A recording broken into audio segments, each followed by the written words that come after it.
Take that look off your face. I can see through your smile. You were born to be right. I bet you never slept good last night. Couldn't wait to bring all of your bad news to our door. Well, I've got news for you. We knew before. Oh, fuck that shit. Have you ever heard the bleeding end of it, Voodoo Furs? Have you? Oh my giddy bleeding on. I'm back here again on my bleeding perch. I'm like some sort of aging Neolithic prehistoric pterodactyl, aren't I? Here week after week, month after month, the same old shit, churn it out. Oh, it sounds a bit like Barry, doesn't it really, Voodoo Furs? Anyway, here we bleed well go again, don't we? A bleeding gain. The air spare bear care nobody gives a shit is back again, full of the same old crap. Oh, I wish we could go back to the days of John Bleeding Wedger on the Voodoo. Oh my giddy bleeding, oh, he was so much less complicated than your old Barry, wasn't he? So where are we now, Voodoo Vers? The spare hair who's got no bleeding hair, the hair spare, I don't know what he bleeding is. Anyway, he's back and everything's wrong, as usual.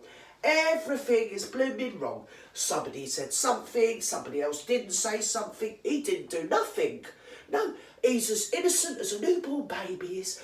Yes, there he was, just minding his own business, just being, well, a nasty little ginger prick, really. So anyway, him and, what's her name, Woko Ono, they've got beef. They've got beef with, well, everybody really, to be fair. Yes, I'm back here again and again and again. And stuff I was saying a year ago, which is just like reading between the lines and having experience of life. We've all seen it all before. We don't need to read Othello or Macbeth or know anything about Greek mythology and Oedipus and his father Thebes. Or we don't care. We've had enough. Leave us a bloody well alone. We don't give a shit, you nasty little ginger prick. Okay? We've had enough. I can't afford to put my bleeding heating on. There's people dying. There's veterans sitting in bloody doorways. We're being invaded every day of the bloody week up the Normandy beaches. And if you don't live anywhere around the Sussex coast, forget that because you won't know what I'm on about. But that is apparently where the Normans came in when they invaded us. But I digest. So anyway, we've had enough. We don't want to hear no more about it. Camilla did this, Camilla did that, somebody else said something. We don't give a stuff. Nobody cares. I mean, and another thing, what makes you think that our lives are so devoid and empty of any worries or perils at all, that all we've got to think about every day of the week, when I can't put my feet on, I'll stop and I'll think, oh, Annabelle, I wonder how Ginger Barry's doing. Oh, is Woko okay? I wonder how they're getting on in their mansion. Oh, I don't think I'll put my heating on. I think I'll save money and send it to them instead. No one gives a shit. You make us sick. The thought of you two sat there, overprivileged, narcissistic, freak show. And especially when you trigger me. I'm bloody triggered. Every time I have to listen to your bullshit, I'm triggered. You remind me of me mum. You're a nasty, horrible piece of shit. The trees talk to you. The flowers talk to you. The bloody seals talk to you. Everybody bloody talk. Well, they don't actually. Everybody tries to avoid you, to be honest. And I'll tell you another thing. and I don't care who knows it. At this moment, somewhere in this globe, is a man and around a woman, somewhere living their lives, minding their own damn bloody business. And what strikes me is, one of these days, probably in the not too distant future, one of you two is going to toe up with one of them, eh? And it's all going to start again, because then you're going to be like, well, you're going to be like dogs after a bleeding bone. You're going to be ripping shreds off each other then, aren't you? Yes, old Charlie head, yeah. Oh, I sniff cocaine. You're still sniffing bloody cocaine from what I can tell from that bloody interview. Sniff, sniff, white, gullop and swallow. We all know what that means, Barry. We all come from the rave bleeding era. We know what you've been up to. We can tell. We can see it in your pinned out eyes. Honestly, my blooming rubbish bins have got smaller lids than your pupils. Jeez and Lou, you think we're all as batty as bloody you two are? Well, we're not. we've got your bloody number and we've always had your number. And everything you've said in those damn interviews and everything you said in that ridiculous bleeding hair spare bear care bear book or whatever it is that no one gives a shit about. Honest to God, and I'll tell you another thing, I wouldn't mind, but you're not even, well you are, you're like a pound shop version of that, well, what was it, comedy sitcom Shameless. They had a lot more class than you two pair of snivelling little shitheads. Hey, oh, Camilla did this and Camilla did something or other. We didn't want our dad to get married. No, but it's okay for you to get married, isn't it? No, everyone tried to warn you what you were bloody getting into. You couldn't find them. Honest to God, she was wearing your dead mother's perfume, Barry. But no red flags for you. No, here, look, red flag. Oh, my giddy bloody heart. You must be so dozy and dense. Honest to God. And, I went out to Afghanistan. I was a proper bleeding war hero, I was. Yeah, I killed 25 people. But Camilla, when she was briefing against the press, there was bodies in the road. The only bodies in the road in your life were ones you put there in a place called Kabul. And you go on about, I lost my mum 26 years ago, Barry. Right? You're 40, you're a middle-aged man. Get the fuck over it. Move on. Everybody's had troubles and tribulations in their life. Everybody's had to walk behind coffins. Look, you're not the only person, nor is your dad, that's had to say to a child, darling, your parents dead. Whether it's your mum or your dad, or it doesn't matter who it is. We've all had to do it at some point in our life. And if you haven't, well, you're bloody lucky, but I'm sure you've had other problems. We've all got problems. And most of us don't live in a bloody mansion, in your Monty shit show, with about 600 toilets. We don't. We just live normal, simple little lives, and we just want to be left alone, to be fair. And while we're on the subject of Shameless, which was actually it was a real quizzical look at working class Britain, really, because the only thing that really counts in Britain, and always has really counted, is the class system. Honestly, it's the class system. People up there with power and money, they don't care if you're mauve and pink spots from another bleeding planet. If you've got dosh, you're in.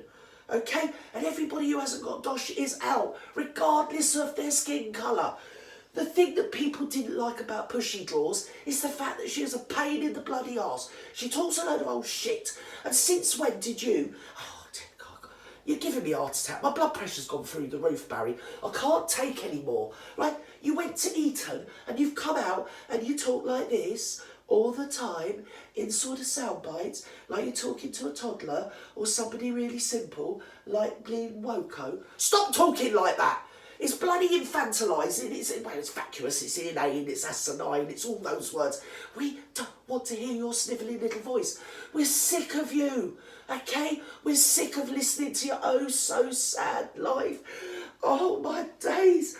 Oh, and Camilla was briefing against us or something. No one cares, Barry. Honestly, she couldn't have been briefing that much, otherwise this would have all been in the paper bloody years ago. If anything, they hid it. They hid you, they polished your turd so much that you came across half bleeding normal, Barry. That's the thing. Honestly, you've got something wrong with you. You're mentally deranged or something. Eton must have, wow, every story that the Buckingham Palace has ever covered up, you've sat there and shown it to be true, really. Haven't you, really? And, she had to rehabilitate herself. Is that what Woko told you? Woko, what lives in La La Land? Oh, she's a strong, independent woman. She had a career. No, she didn't. She opened boxes on some stupid bleeding game show that nobody bloody watches. And she advertised poo spray. But she could be, well, what she needs to do, she needs to spray some of that shit in her mouth. That's what she needs to do with it, food tubers. Hey, poo spray. Oh, and then she was, well, something or other. A slut, really, to be quite honest, on some Mickey Mouse bleeding. I don't know what it was. Was it a soap opera? I mean, you know, if you got Neighbours in Britain, they invented Home and Away. Well, if you want to think of Canadian soap operas, Suits is kind of Home and Away. Do you get me? Rubbish, in other words. A load of old bleeding bollocks that no one wants to hear about. But she was strong and she had she had her own career and everything. No, she didn't. No, she didn't. She might have told you that, Barry, because you don't, well, you're just bleeding gormless, aren't you, really, to be quite fair. She told her friend she was coming to Britain to find herself a rich man. And she got turned down by some X Factor winner, to be fair, that went out with Cheryl Tweedy or whatever, a bleeding Fernando or whatever. She'd rather go out with her, and she's been round the block. Well, I think she built the block, old Cheryl did, bless her. I love you, Cheryl, but it's true. And then there she is over here, fishing around, or catfishing basically, which brings me back to my little community post. Yes, it's all sorted. It's all sorted. I was catfished. Luckily, it wasn't Barry. Luckily, they were pretending to be Barry. I mean, like, who would pretend to be Barry? I was so relieved. Do you know what? I was so relieved to be getting catfished and scammed by some young chap living in Lagos. I sent him £1,000, actually. I was so relieved. That's how bad you are, Barry. Nobody wants to bloody know you. You're persona non grata, you are. And then your brother, it's like you joined a bleeding mental cult, isn't it? It's like you joined the bleeding Moonies or the Scientologists, waiting for Thanos to come and take you away to another planet. And right at this moment, Barry, I think we're all waiting for Thanos to come and take you to another bleeding planet as well. Honestly, they should pick you up, those old bleeding Scientologists. They should ship you down to Florida and put you in their Clearwater compound. That's what they should do, and keep you bloody there. You're bloody insane. Honest to God, like I said, you make Shameless look classy. Yes, you do. You make our comedy sitcom. It was based, if you look it up, if you're not in Britain, look it up. Shameless. It was about 10 years ago, 15 years ago. And, well, up against you, it's bleeding Shakespeare, Barry. Honest to God, you could make the most poshest thing just come across like a bleeding dog turd, you could. I've never heard so much crap in my entire life. Oh, she was the villain and she had to rehabilitate herself. No, she didn't, Barry. And even if she did, I remember I've been around a long time and, well, I'm built like an elephant and I've got a memory like a bleeding elephant. And I can tell you, when she was trying to rehabilitate herself, which was exactly 20 years ago, give or take a couple of months, her son, Tom Parker Bowles, was always on the front page of the newspapers. Always on the front page of the newspapers. He had his reputation ruined. So what are you saying? Are you saying she threw her own son under the bus to make herself look better? Is that what you're trying to tell me? Or is that what Woko's told you to think? Because to be quite fair, if it's not munching and farting and chewing and something you can shoot, usually you were half a bleeding sleep. You only came awake since you went out. Well, actually, I think she's got you on the old spice, hasn't she? Yes, I bet you're tooting up, bit the old crack in you. That's what you must be doing. I mean, you must be. You've gone bleeding, gone cuckoo. I've never heard such a load of old shit in my whole life. And then your poor dad, he was too old to do this and he was too old to do that. He's 73. You're lucky you got a bloody dad. Some of us, me included, never knew our bloody fathers. We never knew our bloody fathers because they died in the flaming war. So you're lucky, you stupid little man. Well, not man really, are you? Anyway, whatever, you're like a little goblin really, aren't you? A nasty, spiteful little goblin. It's a wonder somebody doesn't build you a bridge so you just go and live under it, really. It's like somebody said years ago, you and your Woko, you're trolling the whole bloody world. You never shut the hell up, do you? Eh? Oh, she's a villain and we didn't want our dad to marry. Well, people didn't want you to marry bleeding Woko for better reasons than you not wanting your dad to marry bleeding Camilla. And it's nothing to do with you. He's got a right to be happy. You're only on this planet once. You could be king or you could be a pauper. But you've got a human right to be loved and to give love. God, Jesus bloody Christ. And then if you've made your bed, you lie in it. You're like the proverbial, well, what is it, dog in the manger, aren't you, really? You cut off your nose to spite your bleeding face. Or, in other words, she's cut off your nose to spite your bleeding face. Because you've written her divorce papers for her. You sat and filmed it for her. You're nuts. You're on drugs. You're crazy. And to be fair, I couldn't get on here yesterday, but all of my punchlines were already taken up by other commentators that said exactly the same as I thought at the time. How come you can sit on there and you can say, oh yeah, I was taking cocaine, I was doing this, and all that all the bloody time, and you're still in America? Because most people, if they've got even a slight criminal record and want to visit America, they get shown the bleeding doors at the border. They get put on a plane back home again, Gareth Barry. And yet you're sat there giving it all the lemon, and look at me, like you're hard or something, like it gives you some sort of kudos. And then you take the piss out of some lame woman, and you're with old Woko Ono, right, that wants to empower women. And then she's as bad as you, because Kate, in your mind and her mind, she's not even a woman, is she, Kate? Huh? You want to empower women, but not that sort of woman. Yeah? You want to bring girls up, but not Charlotte. Do you get me? You're just vile. You're vile. You're evil. Many people don't get on with their in-laws. I mean, I couldn't stand some of my late husband's family. To be honest, I couldn't stand any of them bar one. The rest of them were shithouses. They were crazy. They were narcissists. There was drama and chaos and crap. And they used to just push all their problems onto me and my husband. And we just had to shoulder it all the bloody time. And our marriage was just lived out through them, really, you know. And the only good thing about losing him is I could give them lot the bloody elbow, to be honest. We've all had to put up with it. You're not the only people in the bloody world, right? You should just grow a pair. You're supposed to pick up your burden and walk to be a man, aren't you? And you said I was out there and I killed all these Taliban and all this, but my mum died. Well, what about them? Didn't all these Taliban men and women that you shot, right, didn't they have children? Didn't they have children that cried and walked behind their coffin? Or aren't they human beings? Because, to be honest, the first thing of warfare is that you respect your bleeding enemy, Barry. And you never underestimate them. And now you've put us all in the bleeding pot, haven't you? Now we're all up for it. Now there's probably going to be more bloody terrorist bombings and Christ knows what, fatwas.